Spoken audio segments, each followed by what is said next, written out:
वाचमिमां प्रसुप्तां सञ्जीवयत्यखिलशक्तिधर स्वधाम्ना अन्योष्णहस्तचरणश्रवणत्वदादिं प्राणान्नमो भगवते पुरुषाय तुभ्यं।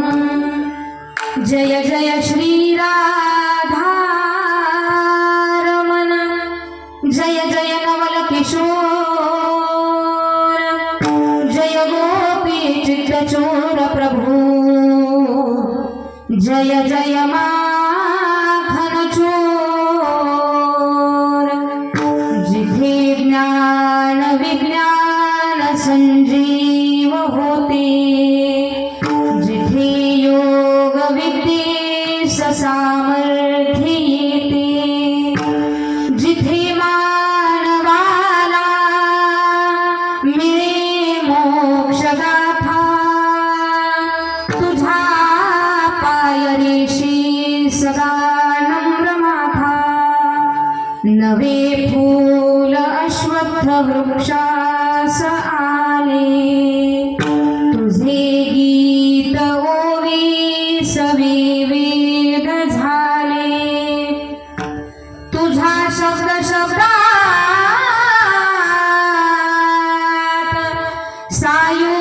सायुजनाथा, तुझा पायरीशी सदा नम्र माथा। तुझा मंदिरी आर्त जीवास मुक्ती, तुझा दर्शनी लोक स्वानंद घेती। श्रुती धन्य झाल्या तुझे गीत गाता, तुझा पायरीशी सदा नम्र माथा। समचरण सरोजं सांगलीलाभलाभं, जगन्निहित पाणिं मण्डनं मण्डनानां।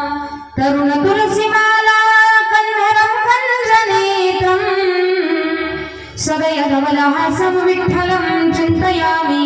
पांडुरंगा करू प्रथम नमन, पांडुरंगा करू प्रथम नमन, पांडुरंगा करू प्रथम नमन, पांडुरंगा करू प्रथम नमन, पांडुरंगा करू प्रथम नमन, पांडुरंगा करू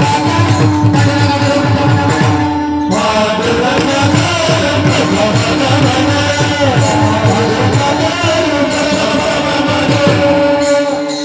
दुसरे चरण संताची दुसरे चरण संताची तनच्या कृपाला, त्याचा विचार तनच्या कृपाला। हे दुसरे चरण संताची, दुसरे चरण संताची कृपाला, त्याचा विचार तनच्या कृपाला, त्याचा विचार।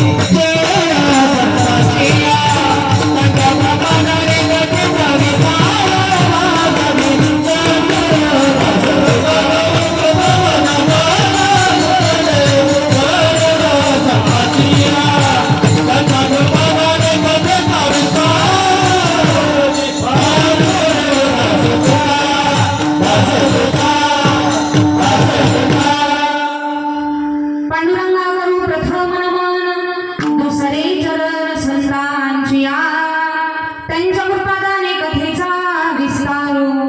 बाबाजी सद्गुरु दास तुका ओम नमो ज्ञानेश्वरा, करुणा करा दयाळा तुमचा अनुग्रह लाभलो। पावन झालो चराचरी मस्तक हे पायावरी, या वारकरी संतांच्या सेवेलागी सेवक झालो। तुमच्या लागलो निज चरणा, जन्मला हा देह पोशिला सुखाचा।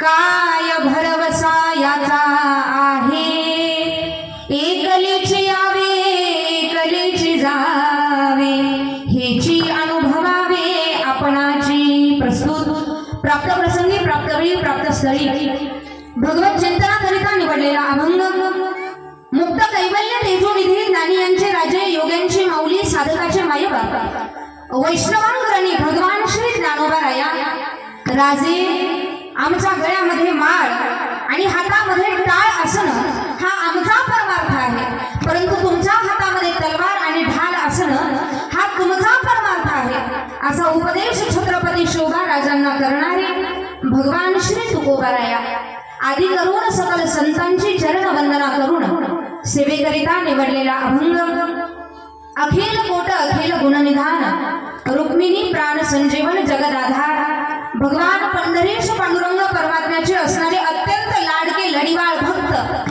हीन कुळामध्ये जन्म झाला तरीही आपल्या वारकरी संप्रदायाची भगवी पताका ज्यांनी गगनभर फडकवली असे अधिकार संपन्न श्री संत चोखोबाराया यांचा गोड आणि चिंतनीय अवघ्या 4 चरणाचा अभंग आज आपण कीर्तन रूपी सेवेकरिता निवडला विठ्ठल।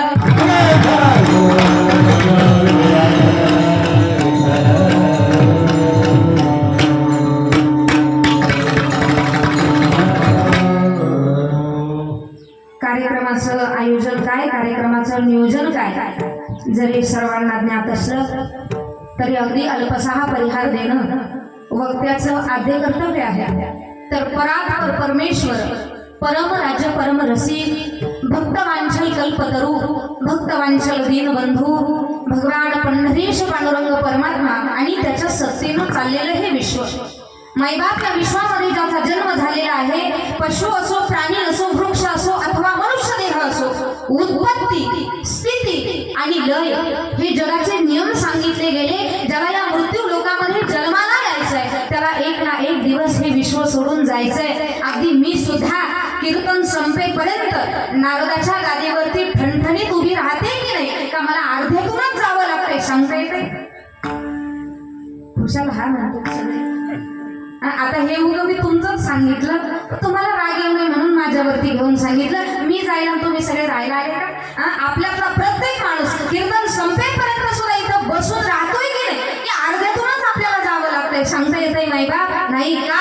तर घडी घडी काळ वाटे याची पाहे अजून किती आहे अवकाश, या मृत्यू लोकाचा नियम आहे, ज्याला जन्म आहे त्याला मृत्यू आहे। पण मी आवर्जून सांगत असते बघा, जन्माला येताना जन्माची वेळ जरी आपल्या हातामध्ये नसली, वाक्य बारीक आहे का माझं, जन्माला येताना जन्माची वेळ जरी आपल्या हातामध्ये नसली तरी मरावं कोणत्या पर्व काळामध्ये हे आम्ही केलेल्या कर्माची शिदोरी ठरवत असतं माईबाप।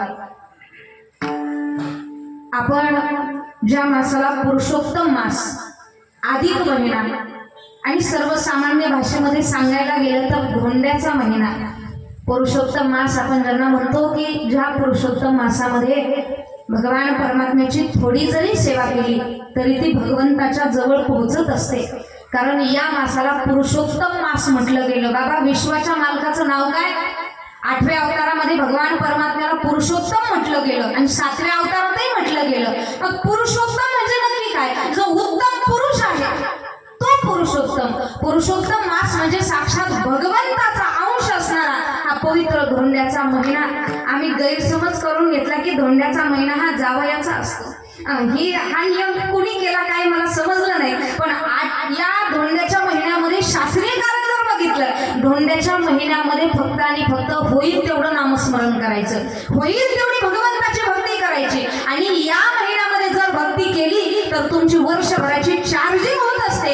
एवढा पवित्र महिना आणि या पवित्र पर्व काळामध्ये गेल्या 1 वर्षापूर्वी वैकुंठवाशी गंगा भागीरथी गोदाबाई मधुकर काकडे या आजींना आपल्यातून जाऊन आज 1 वर्ष पूर्ण होत आहे। बाबा पत्रिकेवरती उल्लेख कैलासवाशी केलाय, पण मी उल्लेख हा वैकुंठवाशी केला, कारण स्वर्गवासी आणि कैलासवासी कोणालाही होता येतं, परंतु वैकुंठवासी होण्यासाठी अशा पवित्र पर्व काळामध्ये प्रथम वर्ष श्राद्ध यावं लागतं।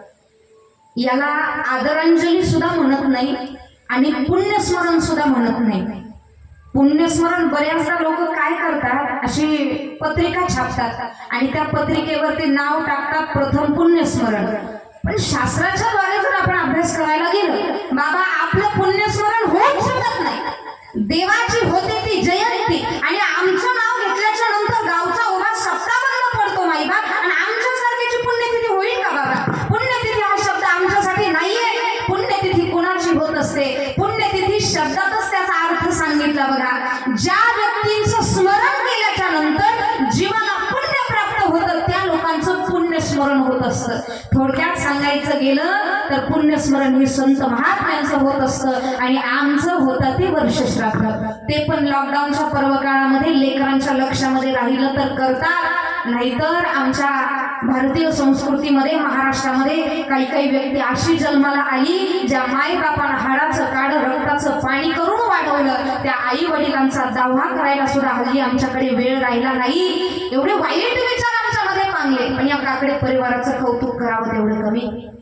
ज्या आईच्या आशीर्वादानं समाजामध्ये मान मर्यादा पद प्रतिष्ठा ज्या आईच्या आशीर्वादानं प्राप्त झाली. आज असं म्हणतात सगळ्या गोष्टी जागेवरती आहेत, पैसा धन संपत्ती गाडी बंगला ऐश्वर्य वैभव सुख समाधान, पण हे ज्या आईच्या आशीर्वादानं प्राप्त झालं आणि हे सुख ज्या आईला बघायचं होतं ती आई मात्र आपल्यामध्ये नाही आहे. पण आवर्जून कौतुक करावं वाटतं. जर आपण फोटो बघितला ना, मला असं वाटतं 65च्या पुढचं वय नक्की असेल, नक्की असेल, पण चेहऱ्यावरती टवटवीतपणा इतका आहे. आणि सगळ्यात महत्वाची गोष्ट, आजीच्या शेवटपर्यंत डोक्यावरती पदर आहे. राहू दे, तुम्ही नक्की वाटा काही अडचण. पुढच्या कीर्तनाच्या वेळी आपण विचार करू. ही जुनी जी पिढी होऊन गेली ना, बाबा आवर्जून सांगेल, जुन्या पिढीनं पैसा नक्की कमी कमवला, पण संस्काराची शिदोरी मात्र आम्हाला भरभरून दिली. 65च्या पुढचं वय आहे, परंतु चेहऱ्यावरती तितकंच तेज आहे. आमची पिढी नाही जाऊ शकत एवढ्याला, नाही जाऊ शकत, कारण आमच्या पिढीचं खाणं असं आलं, सकाळी उठलं की आम्हाला टोस्ट लागतात, भाकरी वगैरे हे आमच्या नशिबात नाही.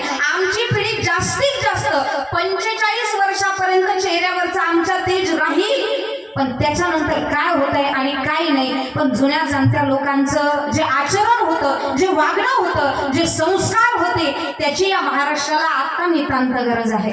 काकडे परिवारावरती एक आदर्श माय जाण्यानं जे दुःख कोसळलं, खऱ्या अर्थानं दुःख हे न पचणार आहे. कारण मी आवर्जून सांगेल बाबा, कोट्यवधी रुपयांचा बंगला आम्ही बांधावा, त्या बंगल्यामध्ये एखादा पोर्च असावा, त्या पोर्चमध्ये एखादी तुटकी खुर्ची असावी आणि त्या तुटक्या खुर्चीवरती जर आमच्या घरातली आई किंवा वय झालेला बाप बसलेला असेल तर त्या घराकडे जगातला कितीही मोठा माणूस वाकडी नजर करून कधी बघू शकत नाही. हे सामर्थ्य आमच्या घरातल्या माय बापाचं असतं. आई वडील गेल्याच्या नंतर काय दुःख असतं हे त्या कुटुंबाला विचारावं. काकडे परिवारावरती जे दुःख कोसळलं त्यातून सावरण्याची सद्बुद्धी पंढरीश परमात्म्याने या कुटुंबाला द्यावी. त्यांच्या पश्चात त्यांची दोन्ही मुलं आदरणीय श्री बापूसाहेब मधुकर काकडे, आदरणीय श्री शिवाजी मधुकर काकडे आणि त्यांच्या दोन्ही मुली. महिला मंडळ मी नेहमी सांगत असते बघा, आई वडील गेल्याच्या नंतर सगळ्यात जास्त दुःख होतं बाबा मुलीला. कारण तुमचा मुलगा तोपर्यंत तुमचा आहे जोपर्यंत बाबा त्याचं लग्न होत नाही, पण तुमची मुलगी तोपर्यंत तुमची आहे जोपर्यंत ती जिवंत आहे. आणि आई वडील गेल्याच्या नंतर मुलीला फार लांब दिलेलं आहे. मुलीचं लग्न झालंय, आई वडील गेल्याच्या नंतर त्या मुलीला फोन लावला, बाळा तुझी आई गेली, तुझे वडील तुला सोडून गेले, हंबरडा फोडून त्या मुलीनं रडावं, गाडीमध्ये बसावं. तोपर्यंत आई वडिलांना शेवटची आंघोळ घालण्यासाठी दारात आणलं जातं. पण महिला मंडळ, जुनी जाणती माणसं काय म्हणतात माहितीये का? जुनी जाणती माणसं म्हणतात, थांबा आत्ताच उचलू नका, कारण का शेवटचं दर्शन घ्यायला अजून लेक आली नाही.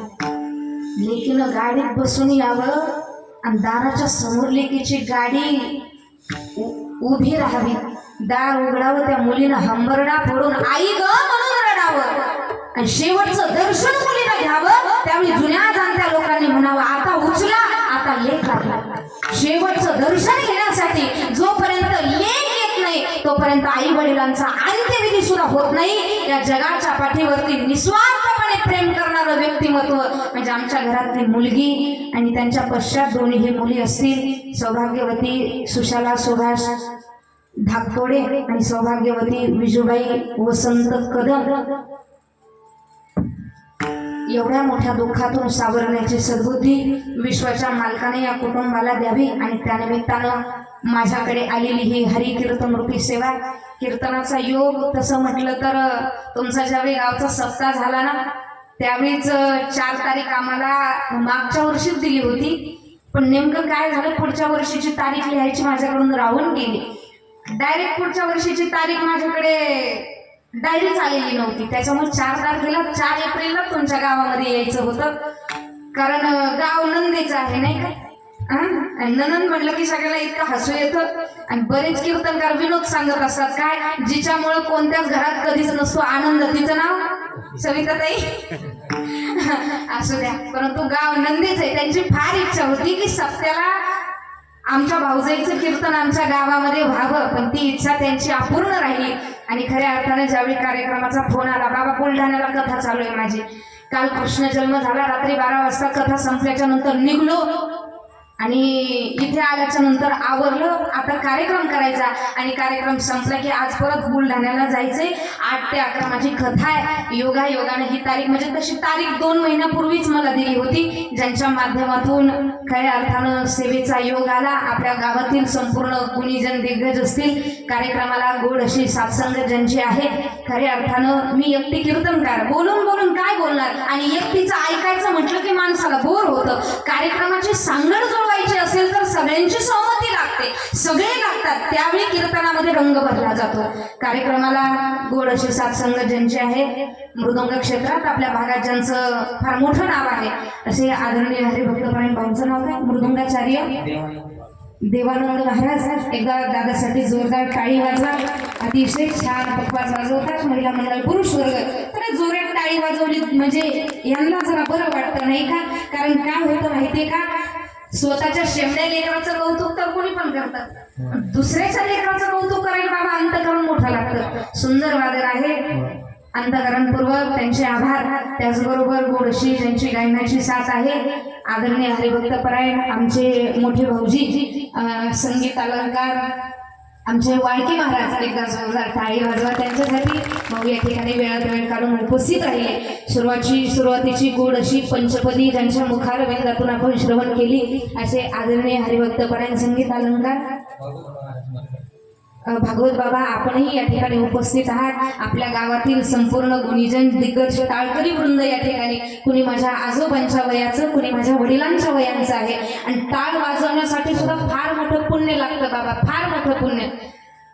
फळावरचे कीर्तनकार असं सांगतात, टाळ कुणाच्याही गळ्यामध्ये वाजत नाही, ज्यांच्या अंतकरणातला विटाळ नष्ट झाला तीच माणसं टाळ वाजवू शकतात. टाळ वाजवण्यासाठी सुद्धा प्रारब्ध मोठं लागतं. त्याचबरोबर आदरणीय हरिभक्तपरायण श्री नाना महाराज पवार बाबा आपणही या ठिकाणी उपस्थित आहात. माझ्या वारकरी संप्रदायाचं नाक म्हणजे विणा आहे, आणि विणा कोणाच्याही गळ्यामध्ये जात नाही. ज्यांच्या गळ्यात विणा असतो ती खऱ्या अर्थानं भाग्यवान मंडळी असतात. आमच्या विनेकरी बाबांकडे बघून तर साक्षात नामदेवरायांचं दर्शन झालं. एकदा जोरदार टाळी वाजवा त्यांच्यासाठी. माझा आवाज काही इतका मोठा नाही, परंतु छान पद्धतीत माझा आवाज ज्यांच्यामुळे तुमच्यापर्यंत पोहोचतोय असे आमचे साऊंड सिस्टीम वाले भाऊ, एकदा जोरदार टाळी वाजवा त्यांच्यासाठी. फार छान ऑपरेटरिंग आहे, आणि खऱ्या अर्थानं तुमचे मशीन किती मोठे त्याच्यापेक्षा तुमची ऑपरेटिंग कशा पद्धतीची आहे ते फार महत्वाचं आहे. आणि तुम्ही योगायोगाने सांगितलं तर आता सांगून जाते. अगदी 5-6 महिन्यापूर्वी ज्यांच्यासोबत साखरपुडा झाला आणि ज्ञानोबा तुकोबारांच्या कृपेनं आयुष्यभराची पती म्हणून संगती ज्यांची लागणार आहे असे आदरणीय हरिभक्तपरायण आमचे हे सुद्धा लग्न झाल्यावर, ते लग्न झाल्यावर गुरु महाराजही या ठिकाणी उपस्थित आहेत, ज्यांच्यामुळे माझा परमार्थ चालू आहे. अगोदर आता नाव घ्यावं कसं मला कोड पडतो, त्याच्यामुळं त्यांच्याही चरणी दंडवत आहे, ज्यांच्यामुळे माझा परमार्थ चालू आहे. ज्यांनी परमार्थाची वाट दाखवली माझे वडीलही या ठिकाणी उपस्थित आहेत, आणि आमच्या इकडच्या मम्मी सुद्धा आज कीर्तनाला आलेल्या आहेत. तुम्ही सर्व सज्जन श्रोतावर्ग या ठिकाणी उपस्थित आहात. तुम्हा सर्वांच्या चरणी माझा साष्टांग दंडवत आहे, आणि माझ्या वाणीला सुरुवात आहे.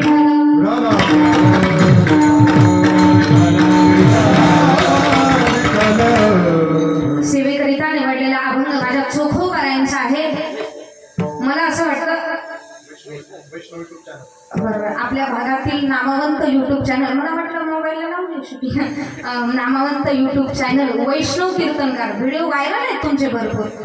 आपणही या ठिकाणी उपस्थित आहात, पडद्यामागचा कलाकार, आणि आमच्या सारख्यांना उचलून धरायचं काम यांच्या सारख्यांनी करावं. म्हणजे कीर्तनकार किती मोठा करायचा, आणि मोठा झालेला कीर्तनकार म्हणजे आपल्या भागात नाहीये तसं, परंतु सोशल मीडियाच्या माध्यमातून चांगलं वाईट हे सगळं घडतच चाललंय. आव्हाना गाव म्हटलं की गणपती बाप्पाचं जागृत देवस्थान या ठिकाणी आहे, आणि तुम्ही सर्व सज्जन श्रोता वर्ग माझ्यापेक्षा वयानं, ज्ञानानं, तपानं, सामर्थ्यानं श्रेष्ठ आहात, माझे माईबाप आहात. मला सांगा, आज सेवेकरिता निवडलेला अभंग चोखोबारायांचा आहे. आजचा अभंग असा आहे, हा अभंग आमच्या तोंडपाठ तर नाही, पण कानपाठ नसलेला सुद्धा आजचा हा अभंग आहे. बऱ्याचदा काय झालंय माहितीये का, दररोज आम्हाला तुकोबा म्हणण्याची सवय लागलेली आहे. आजचा अभंग हा चोखोबारायांचा आहे, आणि महाराज अभंगातून वर्णन करतात, बाबा रे, या मृत्यू लोकांमध्ये माणूस जन्माला आल्याच्या नंतर प्रत्येक जीव आपल्या देहाला वेगवेगळ्या पद्धतीनं सजवण्याचं काम करतो, नटवण्याचं काम करतो. पण बाबा, आपण आपल्या देहाला कितीही सजवलं, कितीही नटवलं, या देहाचा स्वभाव आहे, जसे आपण जन्माला आलो तसे एक ना एक दिवस आपल्याला जायचंय.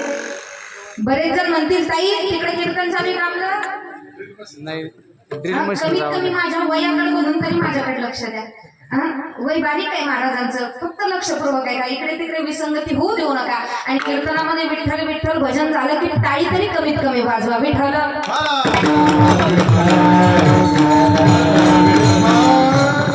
बरेच जण म्हणतील, ताई आम्ही काचेच्या बंगल्यात राहतो, यम काय आम्हाला न्यायला येणार, आम्ही एसी गाडीमध्ये फिरतो, यम काय आम्हाला न्यायला येणार.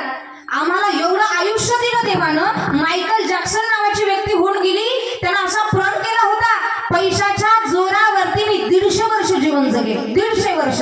पण बाबा, पैसा होता, परंतु काळाचा घाव असा पडला. युट्यूबला बघा, मायकल जॅक्सन नावाची व्यक्ती, काळाचा घाव असा पडला, वयाच्या 51व्या वर्षी हार्ट अटॅक झाला. आणि जो माणूस पैशाच्या जोरावरती 150 वर्ष जगणार असं म्हणत होता, त्या व्यक्तीला 51 वर्षामध्ये जावं लागलं.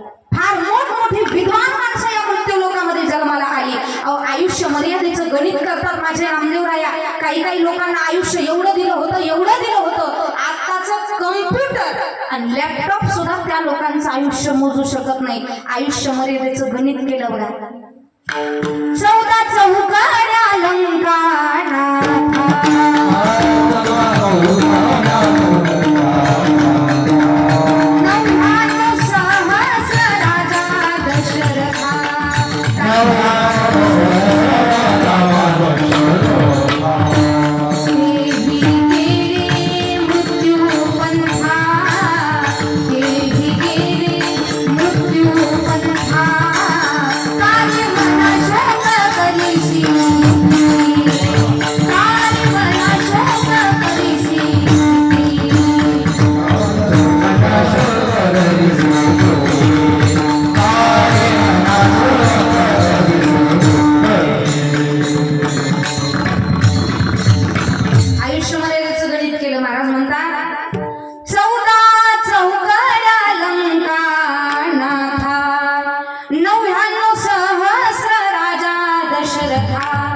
तेही गेले मृत्यू पंथा, कारे म्हणा शोक करीसी किती. 14 चौकड्यांचं आयुष्य होतं त्रेतायुगामध्ये. रावणाला रावण मारणं एवढं सोपं नव्हतं बाबा. कृतायुग, त्रेतायुग, द्वापारयुग आणि कलियुग याचे मिळून एक चौकडी तयार होते, आणि अशा 14 चौकड्यांचं आयुष्य लंकेच्या राजा रावणाला होतं. रावण विद्वान होता, श्रीमंत होता, मातृभक्त होता, शिवभक्त होता, पण रावणाला मारण्यासाठी विश्वाच्या मालकाला अवतार घ्यावा लागला. रावण सहजासहजी मरतच नव्हता. बरं, त्रेतायुगाचा प्रश्न जर आपण घेतला बाबा, त्रेतायुगामध्ये 7व्या अवतारात भगवान प्रभू श्री रामचंद्रांना रावण मारणं कदाचित सोपं होतं, सहज गेला असता रावण. पण त्रेतायुगामध्ये कुंभकर्ण मारायला फार जड गेला. रावण मारणं सोपं होतं, पण कुंभकर्ण मरतच नव्हता. आणि भगवंताला माहित होतं, जोपर्यंत कुंभकर्ण मरणार नाही तोपर्यंत रावणाच्या केसालाही धक्का लागणार नाही. आता काय करावं? 4 दिवसापासून युद्ध चालू आहे. 4 दिवस झाले भगवान प्रभू श्री रामचंद्र कुंभकर्णासोबत युद्ध करतायत. पण बाबा, अगरबत्तीची काडी सुद्धा अंगाला टोच एवढं सुद्धा दुःख कुंभकर्णाला होत नव्हतं, काहीच वेदना होत नव्हत्या. पण ज्यावेळी कुंभकर्ण अस्त्र शस्त्रानं प्रहार करत होता त्यावेळी देवाचं शरीर कापलं जात होतं, भगवंताच्या अंगातून रक्त येत होतं, रक्त. 4 दिवस झाले हा कुंभकर्ण मरत नाहीये, हात पाय काढले पण तरी हा मरत नाहीये. टेन्शन आलं देवाला, दुःख वाटलं, दुःख देवालाही टेन्शन येत होतं. पण भगवंताला वाटलं आता एवढं मोठं दुःख, एवढं मोठं टेन्शन सांगितलं तरी कुणाला पाहिजे, कारण हल्ली विश्वास ठेवावा कोणावरती माणसाला काही कळतच नाही. प्रत्येक माणसाला दुःख आहे, संसारिकालाही दुःख आहे आणि ब्रह्मचार्यालाही दुःख आहे. मृत्यू लोकांमध्ये जो जन्माला आला त्याच्या वाट्यामध्ये दुःख जास्त आणि सुख कमी आहे. सुख एकमेव भगवंताच्या नावामध्ये आहे. पण ज्यावेळी देवाला टेन्शन आलं, एवढं मोठं दुःख, एवढं मोठं टेन्शन सांगाल तरी कुणाला, हनुमंतराय समोर दिसले. हनुमंतराय जवळ आले. देवा, विश्वाचे नाथ आहात तुम्ही, जगन्नाथ आहात आणि तुमच्या चेहऱ्यावरती उदासी, काय दुःख आहे तुम्हाला? भगवंतानं सांगावं, हनुमंतराया ऐका ना, 4 दिवसापासून युद्ध करतोय पण हा कुंभकर्ण काही मरत नाहीये आणि जोपर्यंत हा मरत नाही तोपर्यंत रावण मरूच शकत नाही. आता काय करायचं? हनुमंतरायांनी महत्वाचा बिग पॉइंट देवाला टाकला. देवा, काळजी काय करता? आमच्यासारखी माणसं तुमच्या पाठीशी उभी असताना तुम्हाला टेन्शन घ्यायचं, घाबरायचं काही कारणच नाही. याच्यातून सिद्धांत माणसानं एवढा गोड घ्यायचा, बाबा आपल्या पाठीशी जीवनामध्ये माणसं सुद्धा चांगले पाहिजे. थोडं गावरान भाषेत बोलू का? उगा फुटके द्रोण काही कामाचे नाही. फुटके द्रोण कळतात ना बाबा, चपाती येऊस्तोवर वरण गळालं. आपल्या पाठीशी माणसं सुद्धा चांगली उभी पाहिजे. हनुमंतराय म्हणतात, देवा काळजी करू नका, अहो आमच्यासारखी माणसं तुमच्या पाठीशी आहेत, काळजी करायचं काही कारणच नाही. हनुमंतरायांनी आपली गदा उचलली आणि आशा बाईच्या दारात गेले. जी बाई रावणाच्या भाकरी खात होती, ज्या बाईला पगार रावणाकडून होता आणि त्या बाईचा अधिकार सामान्य नव्हता. सुज्ञ ऐकणारी मंडळी म्हणतील, ताई एक नंबरचे ब्रह्मचारी हनुमंतराय, आणि हनुमंतरायांनी बाईच्या दारात जावं शोभतं का? हे पटलं का? पण जावं लागलं बाबा. आणि त्या बाईचा अधिकार सामान्य नव्हता, त्या बाईला रावणाकडून पगार होता, रावणाची दासी होती आणि त्या बाईचं नाव होतं सटवी. काय नाव होतं? महिला मंडळ आपल्या शास्त्रामध्ये 7 सत्वे सांगितल्या, त्यातल्या खाली आपल्याला सांगता येईल पण नका का सांगता येईल? आव्हानाच्या बाया मोठ्या बोलता येतं ना सगळ्यांना. आजचं कीर्तन हे रडण्याचं कीर्तन नसतं महाराज. बरेचशा कीर्तनकारांचा भाव झालाय वर्षी श्राद्धाच्या दिवशी 15 मिनिट आई, 15 मिनिट बाप, पब्लिक रडलं, महाराज बाहेर. पण आजचं कीर्तन बाबा रडण्याचं कीर्तन नसतं. आजचं कीर्तन हे हसण्याचं कीर्तन. का?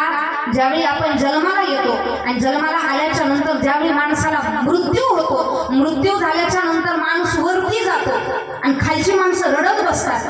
पण रडता रडता आडवी येते ती माया, आणि माया आडवी आली तर वरचा जीव ब्रह्मपदापर्यंत पोहोचू शकत नाही. म्हणून आजचा दिवस रडण्याचा दिवस नाही, आजचा दिवस गेलेल्या जीवात्म्याला हसून वाटा लावण्याचा दिवस. आता सांगा काय चालू होतं आपलं?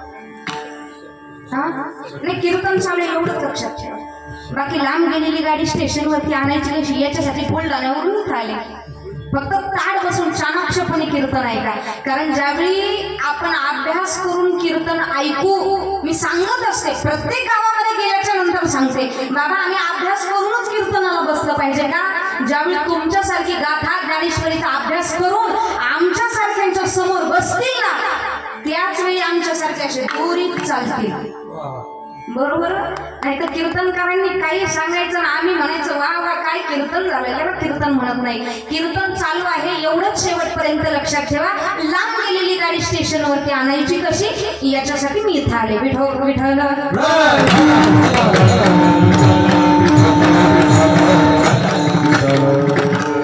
सटवीच्या दारामध्ये गेले. सटवी कधी पूजत असतात? पाचीला सटवी पूजतात, बरोबर ना? सटवी का पूजत असतात?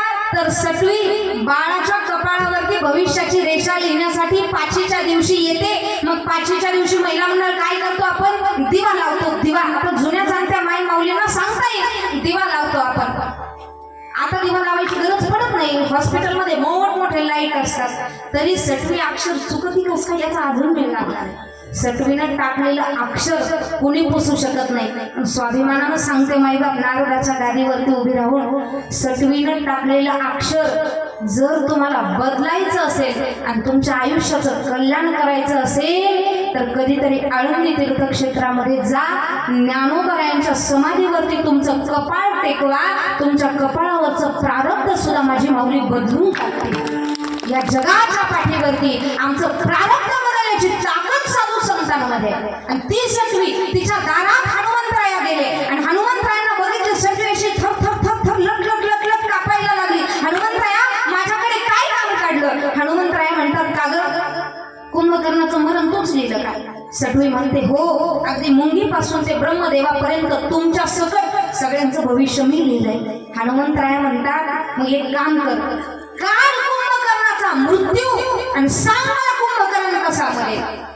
तर सटवीनं विचार केला, आता मला पगार रावणाकडून, मग इकडून पैसे घेऊन जर तिकडं मतदान करायचं आणि ही गोष्ट जर रावणाला समजली, 33 कोटी देव ज्याच्या बंदीखान्यामध्ये तो मला सोडेल का? बाबा सोडेल का? नाही सोडणार. सटवी म्हटली मला माफ करा पण मी सांगू शकत नाही. मी ज्याच्याकडून पगार घेते तो मला जाळून टाकेल. पण हनुमंतराया बुद्धिमत्ताम वरिष्ठ. हनुमंतरायाने सांगितलं हे बघ सटवी, एक गोष्ट लक्षात घे, तू ज्याच्याकडून पगार घेती त्याच्या सकट त्याची सगळी लंका मी जाळी होती एवढं लक्षात ठेव. मी तुझ्या मालकाची राखरांगोळी करू शकतो, तुझी राखरांगोळी करायला मला सेकंद लागणार नाही. आता थर थर थर थर कापत सटवीनं पुस्तक उघडलं आणि सटवी म्हणते हनुमंतराया थांबा, कुंभकर्णाचा मृत्यू, कुंभकर्णाचं मरण मी तुम्हाला तुमच्या कानात सांगते. पण हनुमंतराया म्हटले ब्रह्मचारी माणसाच्या कानात बाई बोलली हे जर एखाद्यानं बघितलं तर माझा का साधा पंचनामा होईल का? माझं साधा नाव खराब होईल का? हनुमंतराय म्हटले नाही, मला लिहून दे. सटवीनं एक चिठ्ठी लिहिली, त्या चिठ्ठीवरती कुंभकर्णाचा मृत्यू लिहिला. ती चिठ्ठी हनुमंतरायांच्या हातामध्ये दिली. बाबा हनुमंतरायांनी चिठ्ठी घेतली, युद्धभूमीवरती आले. भगवंत कुंभकर्णासोबत युद्ध करत होते. हनुमंतरायांनी चिठ्ठी उघडून वाचली आणि चिठ्ठी वाचल्याच्या नंतर स्वतःच्या शेपटीला आदेश दिला.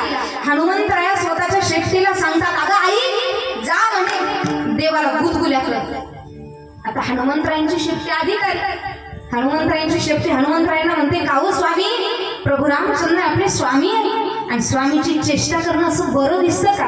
हनुमंतरायांनी सांगितलं एखाद्याच्या भल्यासाठी केलेली चेष्टा ती चेष्टा नसते, जा म्हटले देवाला गुदगुल्या कर. आता शेपटी घाबरत घाबरत गेली आणि देवाला गुदगुल्या करायला लागली. पण गुदगुल्या काही झाल्या नाही. हनुमंतरायांनी असा रपकन रपका टाकला, असाच आवाज आला. रक्का टाकला आणि शेपटीनं जोर जोरात गुदगुल्या करायला सुरुवात केली. बाबा देवाला गुदगुल्या झाल्या आणि देवानं असं पाठीमागे वळून बघितलं. पाठीमागे वळून बघितलं, हनुमंतरायांकडे हात केला. हनुमंतराया अहो जग तुम्हाला बुद्धिमत्ताम वरिष्ठ म्हणतं आणि युद्धभूमीवरती तुम्ही अशी मस्करी करता, अशी चेष्टा करता, तुम्हाला काही वाटत नाही का? एकतर 4 दिवसापासून याच्यासोबत मी युद्ध करतोय, हा कुंभकर्ण मरत नाहीये, त्याचं टेन्शन मला बाजूला, आणि तुम्ही युद्धभूमीवर मला अशा गुदगुल्या करता, अशी चेष्टा करता, तुम्हाला काही वाटलं पाहिजे.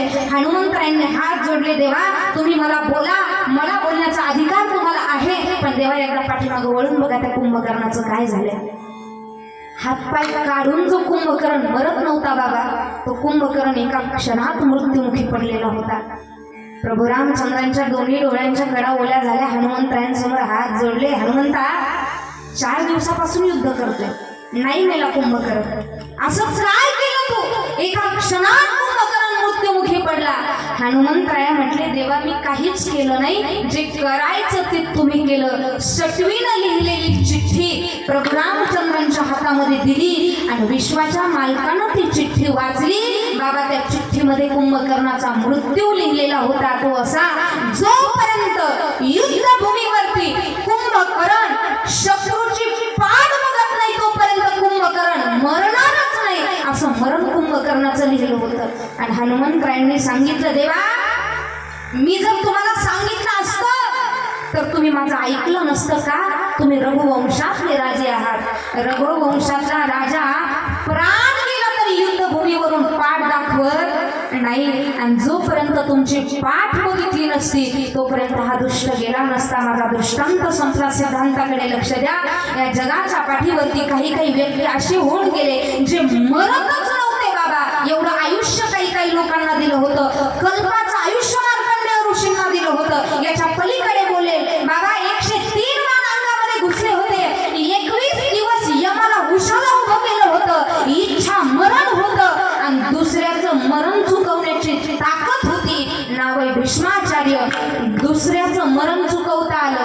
पण इच्छा मरण असून स्वतःचं मरण चुकवता आलं नाही. आपल्याला तर मर्यादित 100 वर्षाचं आयुष्य मिळालेलं आहे. या 100 वर्षाच्या आयुष्यामध्ये माणूस कोण कधी जातो आपण सांगू शकत नाही. कारण या देहाचा क्षणाचाही भरवसा नाही. आपण नाही भरवसा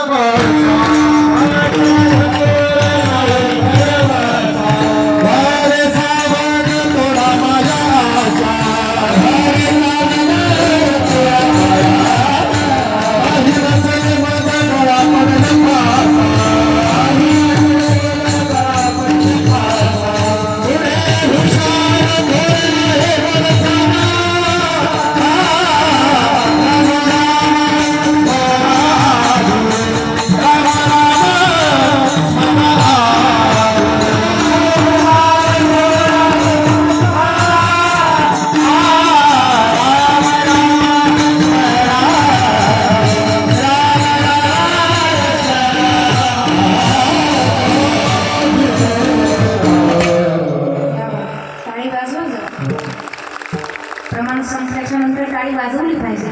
या देहाचा क्षणाचाही भरवसा नाही बाबा. आपण जन्माला येताना सुद्धा एकटेच आलो. संसारामध्ये जन्माला आल्याच्या नंतर भरपूर काही कमवलं आम्ही, भरपूर कमवलं. पण जसे आपण एकटे जन्माला आलो तसं आपल्याला जाताना सुद्धा जायचं एकटं. अनुभव घेऊन चोखोबर आहे आपल्याला सांगतात अभंगाचं 2रं चरण. एकलेची यावे एकलेची जावे एकलेची यावे एकलेची जावे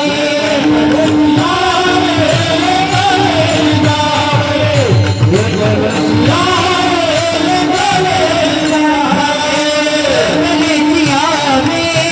एकलेची जावे एकलेची यावे एकलेची यावे एकलेची जावे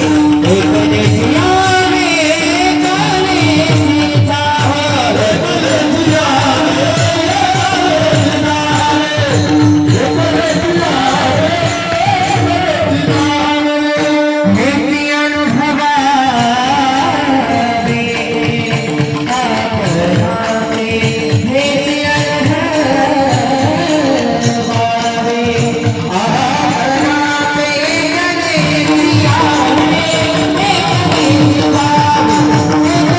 यावे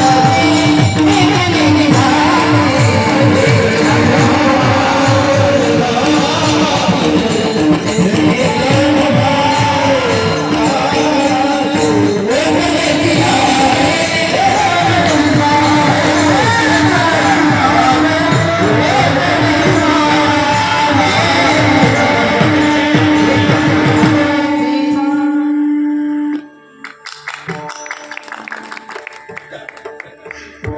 न सांगता महाकळ होते. एकलेची यावी एकलेची जावी हेची अनुभवावी आपणाची. माणूस एकटा जन्माला आला आणि जाताना सुद्धा एकटा जाणार. कारण मनुष्य देह प्राप्त झाला आणि या देहाचा स्वभावच असा सांगितला. कसा? हा देह नाशिवंत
देह नाशिवंत मलमूत्राचा बांधा वरी चर्म घातले कुरमी कीटकांचा सांगा. हा देह नाशिवंत आहे, नासका आहे, कुचका आहे. मग महाराज आम्हाला जर आमच्या आयुष्याचं कल्याण करायचं असेल तर काहीतरी सोपा मार्ग आम्हाला सांगा. साधू संतांनी मृत्यू लोकामध्ये जन्माला येऊन परमार्थाचे सगळ्यात सोप्यातले सोपे साधनं आम्हाला सांगितले. पण माणसाचा हल्ली स्वभाव असा झालाय, किती सांगू तरी न ऐकते भटकीचे, पुढे शिंदळणीचे रडतील. आमचा स्वभाव असा झालेला आहे. आता माझ्यासारखे का कमी वाट लावले का बाबा तुम्ही? आपल्या गावात किती वर्षापासून सप्ताह होता? किती वर्षापासून? 40 वर्षापासून. म्हणजे माझा जन्म नव्हता तेव्हापासून आपल्या गावामध्ये सप्ताह चालू आहे. पण महाराज अजून सुद्धा कीर्तन प्रवचनामध्ये टाळी वाजवा मला सांगावं लागते. पण 40 वर्षामध्ये किती मोठे मोठे वाट लावले. माझं तर काहीच नाही, माझ्यापेक्षा मोठमोठे. मग ताई, प्रत्येकानंच जीवनाचं साधन खरं सोपं सांगावं. पण माणूस हल्ली एवढा विचलित झालेला आहे बाबा, माणसाला पैशाच्या समोर हल्ली कुठली गोष्ट दिसतच नाही, अजिबात दिसत नाही. आपल्याला असं वाटतंय, आपला भ्रम असा झालाय, ज्याच्याकडे जास्त पैसा आहे तो माणूस ज्ञानी आहे, त्याला जास्त कळतं. ज्याच्याकडे जास्त पैसा त्याला नाही कळतं अशाचं काही नसतं बरं का, अजिबात काही नसतं. पण आपला भ्रम काय झाला, ज्याच्यावर जास्त कर्ज तो खरा, ज्याच्याकडे जास्त वावर त्याच्याकडे जास्त. अरे वा, पाठ आहे सगळ्यांचं. मी उगाच उभी राहिले, पाठ आहे सगळ्यांना. पैसा ही गोष्ट अशी आहे, ब्रह्मचारीलाही पैसा प्रिय आहे, उलट जास्त संसारिकालाही पैसा प्रिय आहे. मला सांगा बाबा, पैसा आवडत नाही असा माणूस दाखवून द्या. पैशाची जादू लई न्यारी, तान्ह्या बाळाला त्याची हाव. पैशाची जादू लई न्यारी, तान्ह्या बाळाला त्याची हाव.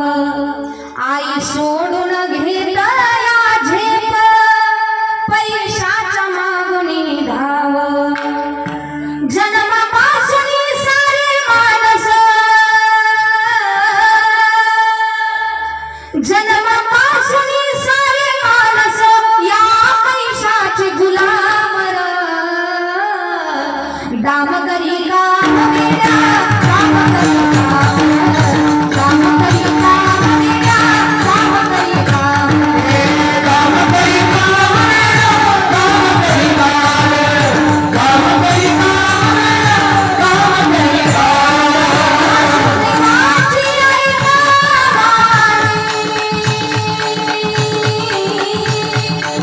वासुदेवाची ऐका वाणी, जगात नाही राम रे. दाम करी काम वेड्या, दाम करी काम रे, दाम करी काम वेड्या, दाम करी काम रे. काम करी काम, काम करी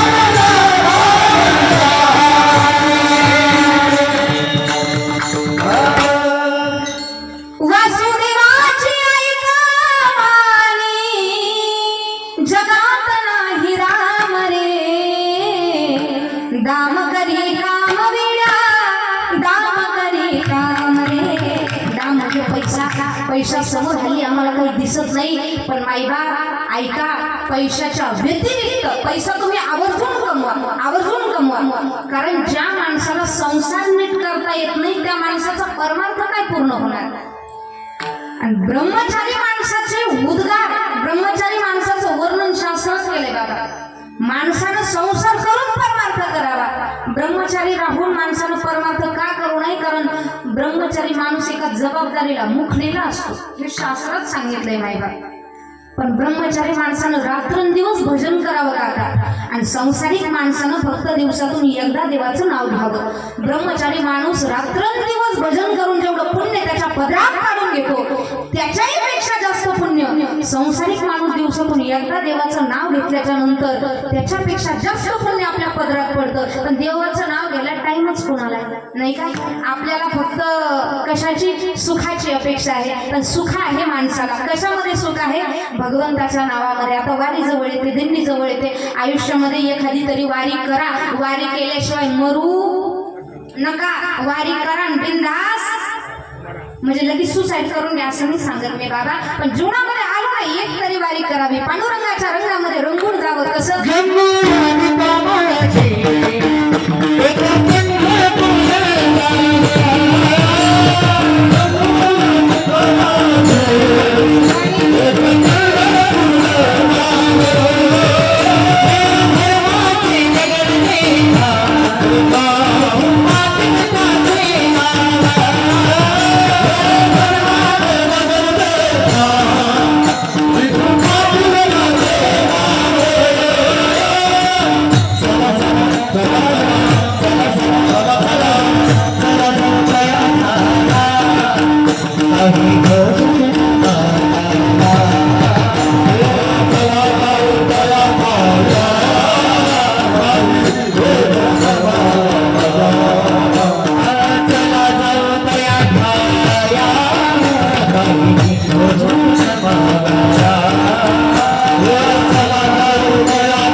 पांडुरंगाच्या रंगामध्ये रंगून गेलं पाहिजे. द्या पुरावा. ज्ञानोबराय म्हणतात, कालवनाची कुंजरी सुदलिया नवल सागरी, नोहेची माघारी परती जेवी. ज्ञानी आहात तुम्ही, माझ्या प्रश्नाचं उत्तर द्या. बाबा, लवण म्हणजे मीठ आणि कुंजरी म्हणजे हत्ती. एका शिल्पकारानं काय केलं? मिठाची हत्तीन बनवली, मिठाची. आणि त्यांना असा विचार केला, मी बनवलेली मिठाची हत्ती एकदा समुद्रामध्ये जातून तिला धुवून माघारी आणतो. त्या शिल्पकारानं नेली समुद्रामध्ये आणि आजी ती मिठाची हत्तीन अशी समुद्रामध्ये बुडवली, वर काढली. निघाली असेल का? निघाली असेल का? नाही माय बाबा. ज्यावेळी लवण समुद्रामध्ये गेल्याच्या नंतर समुद्रमय होत असतं, अगदी त्याच पद्धतीनं जीव पांडुरंगाच्या रंगामध्ये रंगून गेला तर तो पांडुरंगमय होत असतो. आणि तुमच्या आयुष्यामध्ये लक्षपूर्वक ऐका, परमार्थ नसेल तर लक्ष्मी सुद्धा टिकत नाही. ज्ञानोबरायांचा दाखला, जैसे गतायुची शरीरी चैतन्य वासू न करी, कानी देवाच्या घरी न राहे लक्ष्मी. देह गेल्याच्या नंतर जसं त्याच्या अंतःकरणामध्ये चैतन्य राहत नाही. एखादा मेलेला माणूस बघा तुम्ही, त्याच्या चेहऱ्यावरती चैतन्य दिसतं का? नाही. अगदी त्या पद्धतीनं जो परमार्थ करत नाही, इतरांची निंदा करतो, त्याच्या आयुष्यात लक्ष्मी टिकत नाही बाबा. मग आलो ना मनुष्य जन्मामध्ये, अहो एखाद्याची निंदा करता करता आयुष्य घालू नका. आणि खरं सांगू का, मला पाठीमागं बोलणारे आणि निंदा करणारे लोक आवडतात. कारण त्या माध्यमातून आपला प्रचार प्रसार चांगला होत असतो. कारण मार्केटमध्ये नाव येतं चांगल्याचं गाजतं आणि दुसरं म्हणजे वाईटाचं गाजतं. एखाद्याची जर जाहिरात करायची असेल तर आवर्जून एखाद्या घरी जायचं आणि त्या घरातली जी महिला मंडळ आहे का, तिला ती गोष्ट सांगायची. बाबा, जिमेल जेवढं जास्त फास्ट काम करत नाही तेवढं फिमेल जास्त लवकर काम करतं. जिमेल पेक्षा जास्त फिमेल जास्त लवकर खबरी पोहोच करत असते. माणसाने इतरांची निंदा करण्यामध्ये आपलं आयुष्य व्यतीत करू नये. माणूस म्हणून जन्माला आलो, अहो नाही तुम्हाला देव होत आला हरकत नाही बाबा, नाही संत होत आला हरकत नाही. माणूस म्हणून जन्माला आलो, आम्हाला फक्त माणसासारखं वागता यावं का? अहो हल्ली कावळ्यात आम्हाला आमचे पूर्वज दिसायला लागले, गायीत आम्हाला 33 कोटी देव दिसायला लागले. माणसाचा माणूस आजही दिसत नाही. शोकांती काय? माणसाचा माणूस ओळखा आणि होईल तेवढा परमार्थ करा. शेवटपर्यंत फक्त देव आणि देवाचं नावच आपल्याला साथ देणार बाबा. अंतकाळाच्या वेळी एवढा त्रास होतो, त्या त्रासातून मुक्ती देण्यासाठी फक्त देवच येत असतो. अंतकाळाला त्याचं स्मरण व्हावं. मुकुंद मला स्तोत्रावलीमध्ये 33 नंबरचा श्लोक आहे बघा, आणि त्या 33 नंबरच्या श्लोकात सुभद्रेनं देवाकडे मागणं केलेलं आहे. भगवंता, कृष्ण त्वदीय पद पंकज पंजरान्ते अद्वैव मे विसतु मानस राजहंसः प्राणप्रयाण समयो कफवातपित्ते कंठावर्धनो विधि स्मरणं कुतस्ते. भगवंता, अंतकाळाला त्रास होतो, कफ वात पित्त कंठापर्यंत येतं, प्राण कंठापर्यंत येतो, जीवाची लाई होते. पण त्यावेळी मला फक्त तुझ्या चरणाचं स्मरण व्हावं. पण अंतकाळाला देव आठवावा याच्या अगोदर एकदा तरी पंढरीची वारी केली पाहिजे. पण ताई, पंढरपूरला जाऊ आता. पुढच्या महिन्यामध्ये दिंड्या सुरू होतील बाबा, आणि दिंडीला जरी नाही जाणं झालं ना तुमचं, लक्षपूर्वक आहे का, दुसऱ्या योनीमध्ये जन्म आहे. ताई, प्रत्येकाला वाटतं देवाचं नाव घ्यावं, प्रत्येकाला वाटतं वारी करावी. आता काही लोकांना हात पाय नसतात, काही पांगळे असतात, त्यांनी काय करावं? त्याचं उत्तर काकडे दिलं. जासी नाही पंख पाय त्याने करावे ते काय, शुद्ध भाव देखोनी पंढरपुरासी जाय, इच्छिले ते फळ देतो यासी नवलाई काय, विठोबाचा धर्म जाणो त्याची करणी लक्षणा. जरा हातपायने त्याला वारीला जावं, एकदा जावं. बरं ताई, आम्हाला वारीला गेल्याच्या नंतर बाबा चालत जायचं आणि बारीला लागून दर्शन करायचं. बरेच जण म्हणतील, महाराज गेलो असतो आम्ही पंढरपूरला, बारीला लागून दर्शनही केलं असतं, पण 8-8, 10-10 तास उभं राहावं लागतं, मणक्यात घ्या, गुडघे दुखत. कसं उभं राहावं आणि कसं देवाचं दर्शन करावं? सोपं सांगते माईबाप, फार अवघडात मी जाणार नाही. बाबा, तुम्हाला बारीला लागून देवाचं दर्शन नाही करता आलं ना, काही हरकत नाही. एक काम करायचं, भगवंताचं फक्त मुख दर्शन करायचं. पण महाराज, पंढरपूरला गेल्याच्या नंतर देवाचं मुखदर्शन करायचं, ते पण आषाढी वारीच्या दिवशी, कसं शक्य हो? मुखदर्शनाला सुद्धा तितकीच गर्दी असते. आम्हाला थोडं साधं सोपं काहीतरी सांगा. महाराज म्हणतात, ठीक आहे, मुखदर्शनही करू नका, तुम्हाला सोपं सांगतो. बाबा, काय करायचं? फक्त राऊळाला प्रदक्षिणा मारायची, फक्त नामा म्हणे प्रदक्षिणा, त्याच्या पुण्या नाही गणना. फक्त राऊळाला प्रदक्षिणा करायची. पण बरेच जण म्हणतात, आम्हाला बीपी, शुगर, प्रदक्षिणा करायला गेल्यावर चंद्रभागेला पाणी सोडलं जातं, घसरला पाय, पडलो चंद्रभागेत आणि माणूस असा वरती तरला जातो, मग कशी प्रदक्षिणा करायची? आमच्याच्यानं प्रदक्षिणा काही शक्य नाही. अजून काही सोपं असेल तर सांगा. ठीक आहे, नाही प्रदक्षिणा जमली ना, लांबूनच कळस बघायचा लांबूनच. का तुका म्हणे मुक्ती देखिल्या कळस, तात्काळ हा नाश अहंकाराचा. फक्त कळसाचं दर्शन घ्यायचं. तर काय, पंढरपूरमध्ये 20-25 लाख भाविक असतात आणि तेवढ्यातून कळस बघायला मंदिराकडे जायचं म्हणजे जरा रिस्क आहे, रिस्क. ते पण नाही जमणार आम्हाला. आणखी सोपं सांगते, तुमच्या आव्हानातून बस जाते का? एसटी जाते ना? हा नाही काहीतरी म्हणा, माझी भाषा कळत नाही का? बरेच ठिकाणी लोक म्हणतात, ताई तुम्ही फार सुंदर बोलता, पण नेमकं काय म्हणता आमच्या लक्षातच येत नाही. भाषेमध्ये थोडासा फरक आहे, थोडासा. लक्षात येते ना सगळ्यांच्या? लक्षपूर्वक आहे का? तुमच्या गावातून बस जाते ना, एसटी बचत गट एसटी जाते ना, मुख्यमंत्री लाडकी बहीण 1,500 रुपये जिंदाबाद. एसटी जाते, आपण काय करायचं? आव्हानातून नका का जायना, शेवगावला फार मोठं बस स्टॉप आहे, तिथं जायचं. आव्हानापासून तिकीट काढायचं, पंढरपूरच्या आतमध्ये जायचंच नाही. पंढरपूरच्या अलीकडे बाबा विठ्ठल कारखाना आहे. जे पंढरपूरला गेले त्यांना माहीत असेल, विठ्ठल कारखान्यापाशी बस थांबली जाते. विठ्ठल कारखान्यापाशी जायचं, देवाचं दर्शनही घ्यायचं नाही, चंद्रभागाही बघायची नाही, कळसही बघायचा नाही, प्रदक्षिणा करायची नाही. फक्त काय करायचं? एसटीतून 1 मिनिट आपला पायाचा खाली टेकवायचा, एक वरतीच ठेवायचा. एक पाय असं खाली टेकवायचा, टपकन वरती घ्यायचा की जे तिकडचं तिकीट काढायचं आव्हानात जिंदाबाद, लगेच आपल्या गावाला निघून यायचं. पण ताई जेव्हापासून महिला मंडळीला अर्ध झाले तोपर्यंत लई गर्दी असते म्हणे. आम्ही एसटीचा प्रवास काही करू शकत नाही, सगळे म्हातारी कोतारी माणसं बसमध्ये, कुठं जागा मिळणार आम्हाला, आणखी सोपं काहीतरी सांगा. माझ्याकडे लय सोपे सोपे पर्याय आहेत, फक्त ते फॉलो केले पाहिजे. लय सोपे सोपे पर्याय, आणि सोपं कळत असेल तर कीर्तनकारांना जास्त अवघडात पडूही नाही. सोपं सांगावं, पटवून द्यावं. तुमच्या गावातून दिंडी जाते ना, किती वर्षापासून जाते? 40 वर्षापासून. त्या बाबतीत परमार्थ तुमच्या गावामध्ये एकदम निष्ठावान परमार्थ नाही बा, कारण तुमच्याकडे बघूनच तुमच्या गावची निष्ठा कळते. आणि असे श्रोते ज्यावेळी कीर्तनाला असतात ना, त्यावेळी कीर्तन सांगायला सुद्धा वेगळीच मजा असते.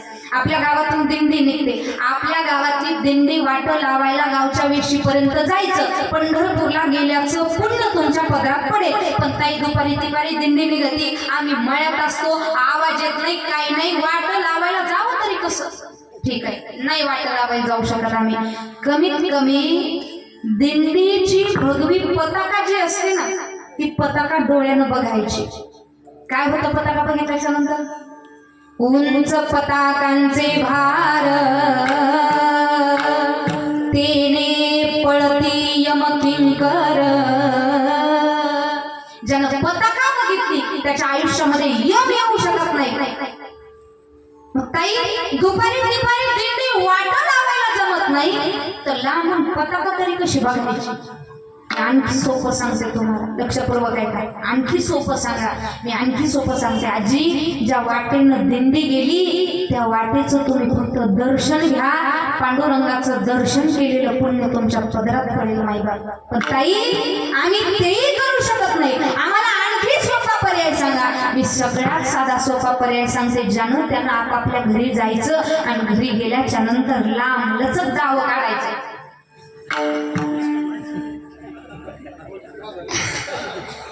ते दावाचं पंखीला लटवायचं. याच्या पुढे काय करायचं सांगावं लागेल. मग इतकं सोपं सांगून आपल्याला कळत नाही, शेवटचा पर्याय कुठला आहे? हा साधा सोपा परमार्थ आहे माईबाप. आयुष्यामध्ये एकदा आळंदी पंढरपूरची वारी करा. हस्तम पवित्रम यदि दान पुण्यम, पादम पवित्रम यदि तीर्थयात्रा, मुखम पवित्रम यदि नाम घोष. आम्ही कथा कीर्तन प्रवचन ऐकावं बाबा, याच्यामध्ये काही नवल नाही. 18 पगड जाती एकत्र केल्या, हिंदवी स्वराज्य उभं केलं, तरीही माझ्या राजांनी तुकोबारायांचं कीर्तन ऐकलं तुकोबारायांचं कीर्तन. तुकोबारायांनी कीर्तन करावं, राजांनी समोर बसावं. तुकोबारा कीर्तनामध्ये प्रमाण म्हणतात, राजे आनंदानं डोलतात. पण आनंदानं डोलणारे राजे बघितले जिजाऊ आऊसाहेबांनी. आऊसाहेब विचार करतात, माझं लेकरू जर असंच कीर्तन ऐकत बसलं उद्या स्वराज्याचं काय होणार? त्या माय माऊलीच्या अंतकरणातला भाव तुकोबारायांनी ओळखला, कीर्तन थांबवलं, राजांना जवळ घेतलं आणि राजांना सांगितलं, राजे तुमच्या आईनं तुमचं नाव फार विचारपूर्वक ठेवलं. राजा अरे शिव तुझे नाव ठेविले पवित्र. राजा अरे शिव तुझे नाव ठेविले पवित्र. छत्रपती सूत्र विश्वाचे तू राजे, तुम्ही कीर्तन ऐकत बसू नका. वारकरी संप्रदायाची गादी आम्ही सांभाळतो राजे, पण स्वराज्याची गादी मात्र तुम्हाला सांभाळायची.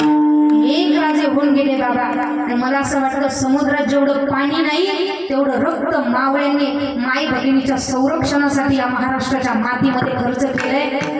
आणि त्या राजांच्या विचारांची आज आम्हाला गरज आहे. आमचे विचार एवढे परिवर्तित झाले बाबा, कलर सुद्धा आम्ही वाटून घेतले, रंग सुद्धा वाटून घेतले. पण हे सगळं करण्यासाठी माझ्या राजांनी एवढे कष्ट घेतले माईबाप.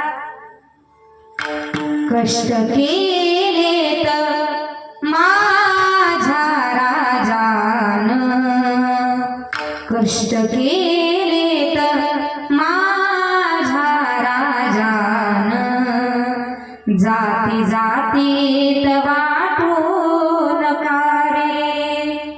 कष्ट केलेत माझ्या राजाने, जाती जातीत वाटून कारे. हिंदवी स्वराज दिले रयतेला, जाण याची जरा राहू द्या रे. कष्ट केले तर माझ्या जाती जातीत वाटू नका रे माझ्या जिजाऊची पुण्याई कशी आली या फळाला माझ्या जिजाऊची पुण्याई कशी आली या फळाला तो बापाचा बाप वाग शुगा जन्मला तो बापाचा बाप वाग शुगा जन्मला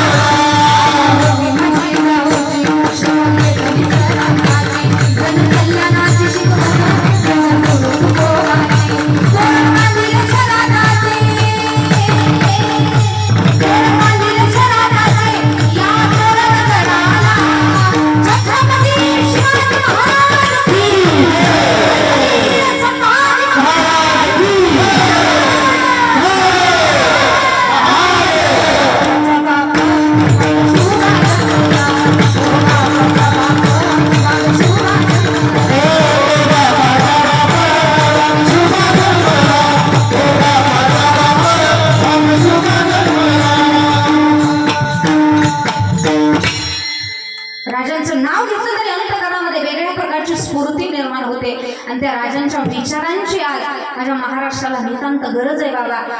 राष्ट्रमाता जिजाऊ आऊसाहेबांचा एक एक विचार आपल्या मुलीला आपण दिला पाहिजे का. मराठ्यांच्या मुलीला ज्या हातानं फुगडी घालता येते, अरे मराठ्यांच्या मुलीला ज्या हातानं फुगडी घालता येते त्याच हातानं तलवार हातात घेऊन शत्रूची गर्दन उखडता येते. स्वराज्य सौदामिनी ताराराणी त्यांचे विचार द्या कधीतरी आपल्या पोरीला. आमची मुलगी आपले कपडे घालून कॉलेजला जाते आणि आपले कपडे घातले म्हणजे आम्ही फार एज्युकेटेड झालो असं नाही. आमची मुलगी बाबा पंजाबी ड्रेस किंवा साडी घातल्याशिवाय आमची मुलगी घराचा उंबरठा ओलांडणार नाही याची दक्षता आपण घेतली पाहिजे. आपण घेतली पाहिजे याची दक्षता. आणि ज्यावेळी आपल्या मुलीचं लग्न जमवायचं महिला मंडळ थोडं तोंड गप ठेवायचं थोडस, कारण पोरींच्या अपेक्षा कमी झाल्या बाबा आणि हिंच्या आयांच्या अपेक्षा इतक्या वाढल्या. अहो तुम्ही अपेक्षा थोड्या कमी करा. यम इतका हानीमार असतो मला. अपेक्षा थोड्या कमी करा. हेच पाहिजे तेच पाहिजे तेच पाहिजे. तुमच्या मुलीला मोठं करा आणि तुमच्या मुलीला इतकं मोठं करा इतकं मोठं करा. मी सांगेल कलेक्टर बनवा तुमच्या मुलीला. पण बाबा आमची मुलगी कलेक्टर जरी झाली ना तरी आमच्या मुलीला चपाती लाटता झाली पाहिजे. आमच्या मुलीला सासू सासऱ्यांचा आदर करता आला पाहिजे.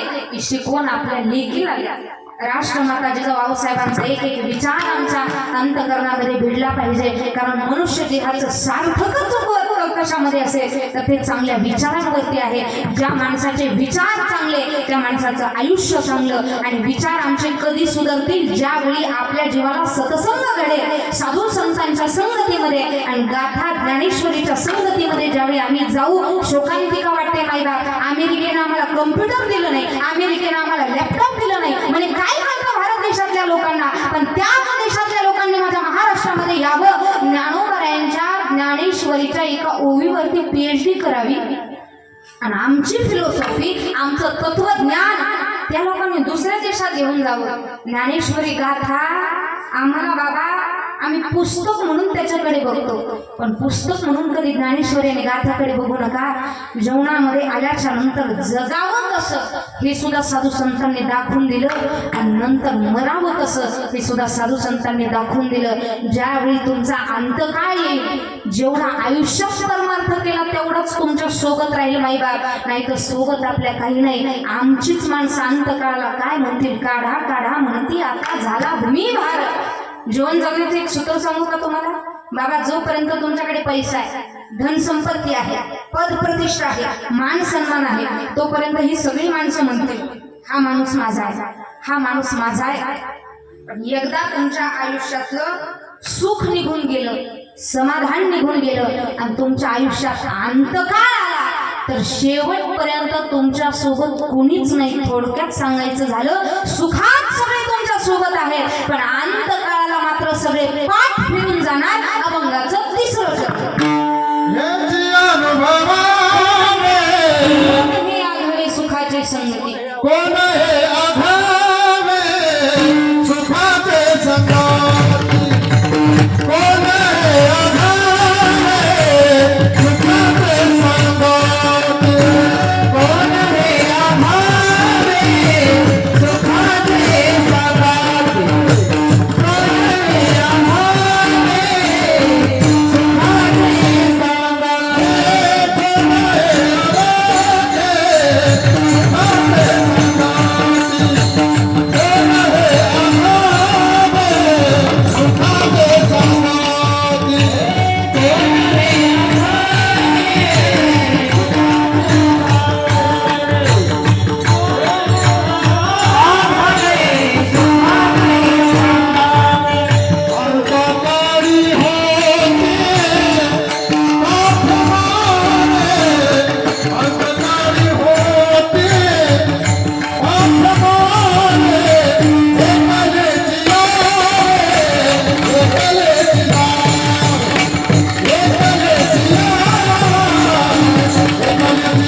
होती पाठीवरे.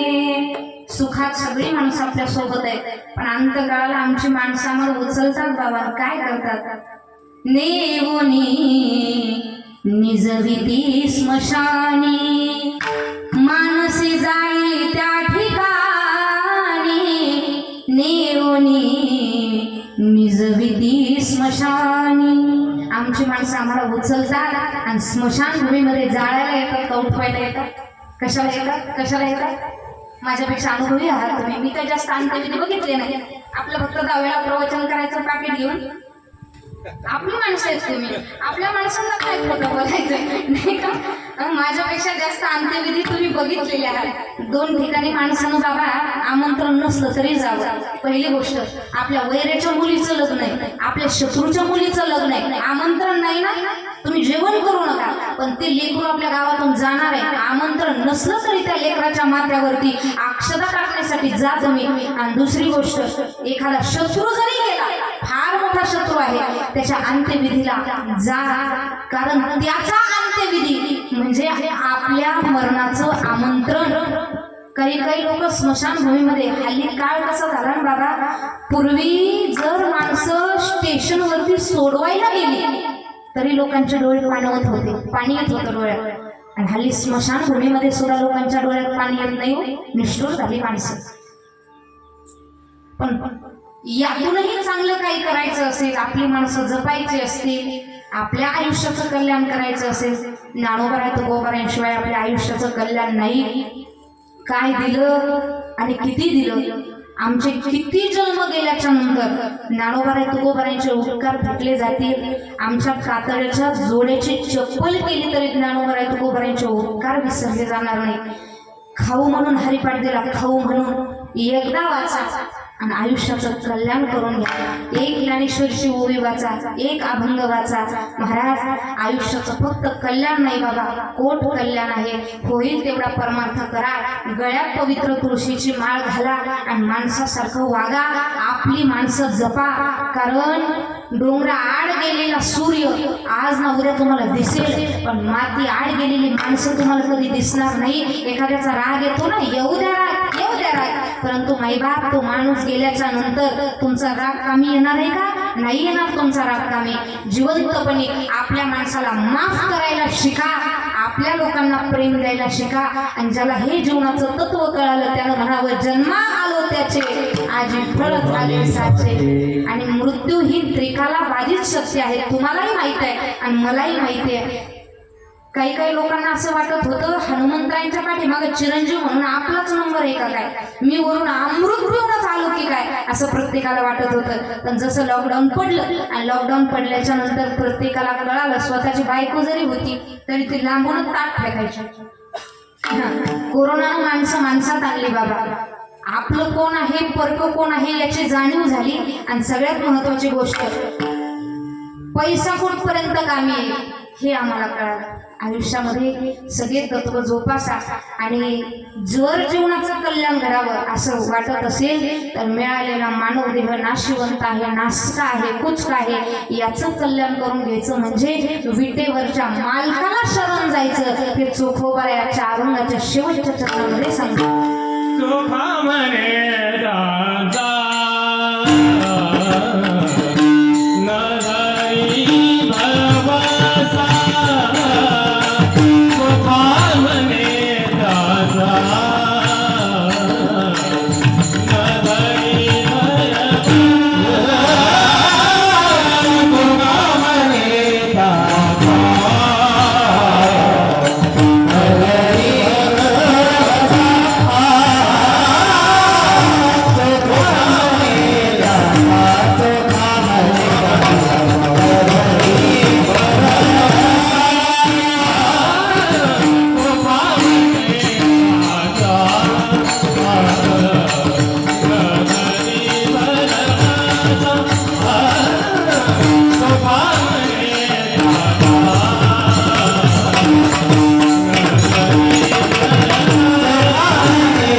एकट्याला यायचं, एकट्याला जायचं, पण त्याच्या अगोदर भगवंताला शरण जायचं आणि भगवंताचं नामस्मरण नामचिंतन करायचं.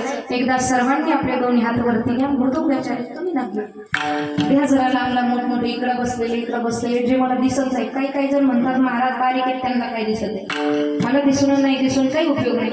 एक असतील एक, दोन असतील दोन, घ्या जरा लांब लांब. हा इकडचे राहू द्या, तीनच तो राशी जातात. मोठ्या प्रेमात सगळ्यांनी सोबत टाळी वाजवायच्या.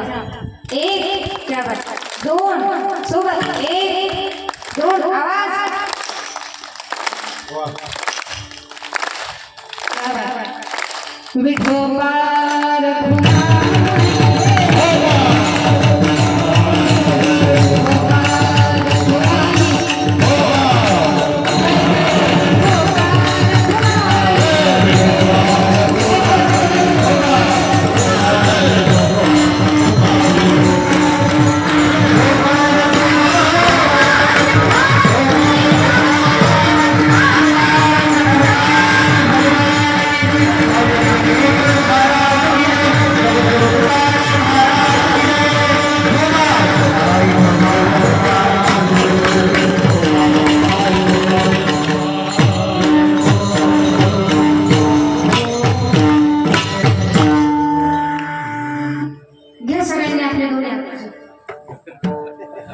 वर करायचं सगळ्यांना सांगावं लागतं. असं द्या.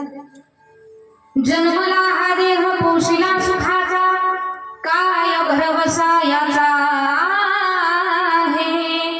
एकलीची यावे एकलीची जावे, हिची अनुभवावे आपणाची. यथामती आता अवकाश. अभंगाचा धावता भावार्थ बघण्याचा प्रयत्न केला. कौतुक वाटतं महाराज तुमच्या सगळ्यांचं.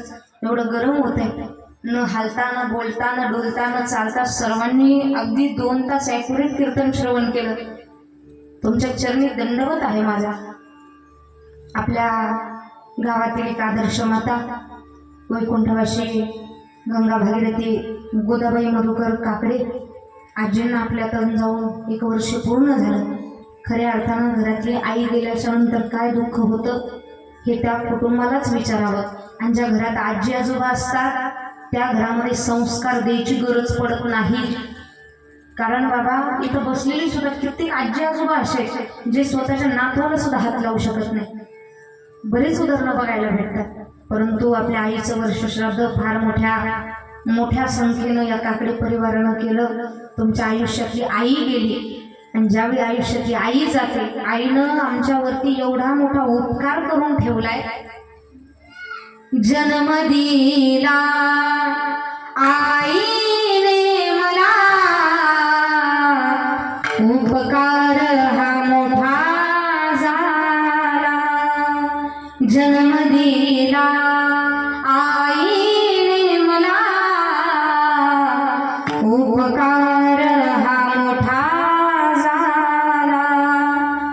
ठेच लागे जरी पायाला, पाणी दे आईच्या डोळ्याला. जन्म दिला आईने मला, उपकार हा मोठा झाला. जिवंतपणे मायबापाची सेवा करा, त्यांना दुःख देऊ नका. आपल्या लेकरांना चांगले संस्कार द्या. बोलण्याच्या ओघात एखादा शब्द माझ्या वाणीतून चुकीचा गेला असेल, माझ्या अल्पबुद्धीचे दोष म्हणून, तुमचं लेकरू म्हणून मला माफ करा. जे बरोबर असेल ते साधू संतांची माझ्यावरती असणारी कृपा म्हणून आत्मसात करा. आज कीर्तनाला उपस्थित आपल्या गावातील एक ज्येष्ठ कीर्तनकार आदरणीय श्री हरिभक्तपरायण केशव बाबा गुजर बाबा, आपणही या ठिकाणी उपस्थित आहात. तुम्ही त्याच्यातच बसले. आमच्या सविताताईंनी नाव सांगितलं होतं मला, आता नेमकं मला तर बाबा तुम्हीच वाटले होते. बरोबर. ज्ञानी माणसं आज माझ्या समोर बसली होती. एखादा शब्द त्या लेकराच्या मुखातून नारदाच्या गादीवरून जर चुकीचा गेला असेल तर माझ्या अल्पबुद्धीचे दोष आहेत. विश्व माऊली ज्ञानोबराय तुकोबरायांच्या चरण रविंदावरती प्रार्थना आहे.